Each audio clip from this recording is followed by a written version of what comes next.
commonly called the Boonslick Road. It leads from St. Charles, where we're going to have lunch, out to far west in Howard County to a Salt Lake, because we're talking 1818. Wow. And this community developed along here. Got a question for you. Let's hold all questions. And then any cars, No, they didn't have cars. No. 1818. They're using rivers and creeks, and this is the first major road across Missouri, the Boonslick Trail. It follows an earlier Indian trace.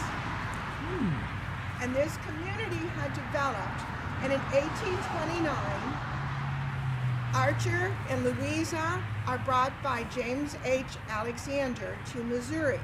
As you know, we've covered that.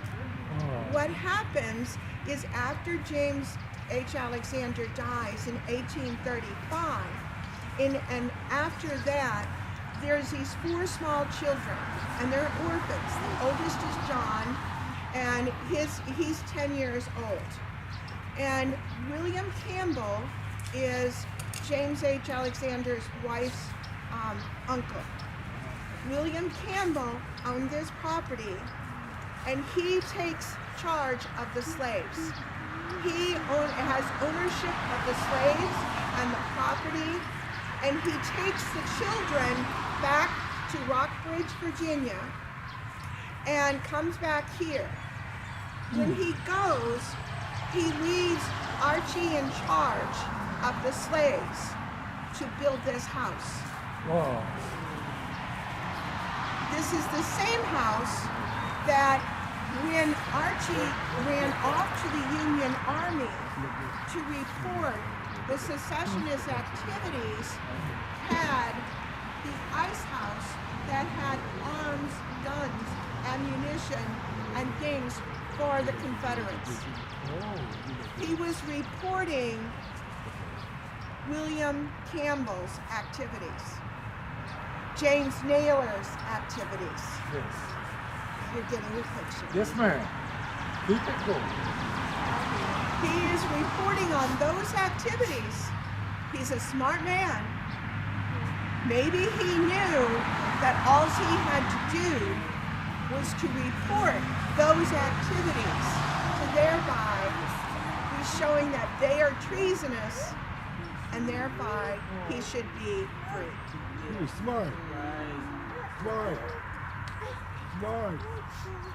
So this is where he and Louisa lived from 1829 to about 1846 on this property.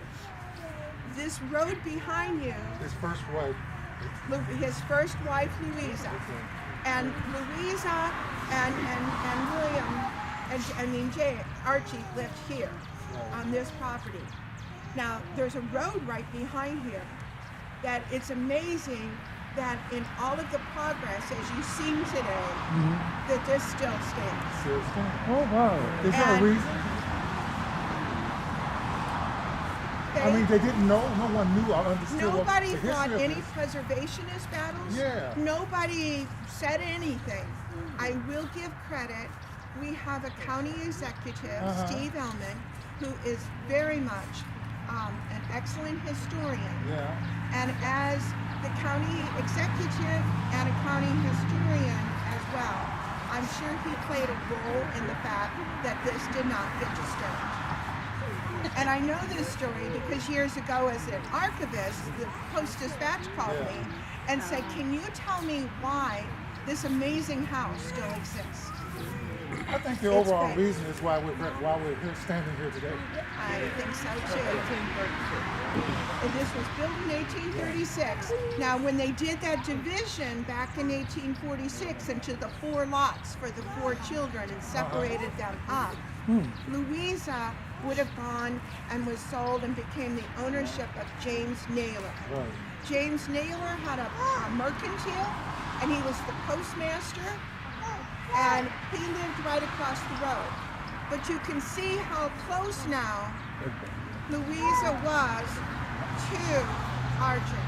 It's not like they were very much separated, and they had slaves would have Sundays as their free day. So that was most likely they had good constant communication, but this is where Louisa came back to after the Civil War to get her belongings. And Errol Alexander tells a story in his book that he says that Louisa came back and that there's an altercation between Louisa and James Naylor's wife. That's what he claims had happened at that time. I do not know. I have not researched that story. This is why it's important to understand the children's names and his story and his lineage as well. So Louisa had a confrontation with the ex-slave master's wife. Correct. I just want to make that clear. That's very clear. And perhaps she was angry about the fact that her husband had a lot to do with stopping what was going to happen. It probably had something to do, it could have had, perhaps it had something to do with the fact that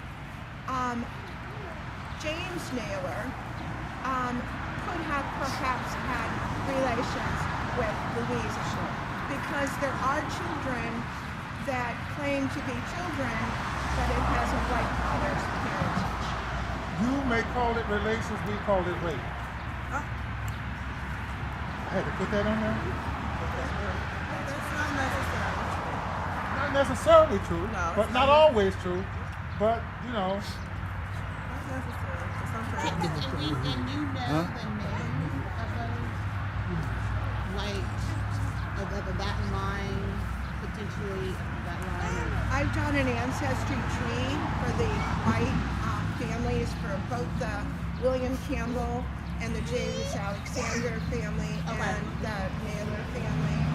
So that is something that a lot of times that when African Americans are researching their genealogy, that they don't understand that you have to track the activities. Not only you can't track the activities of the slaves.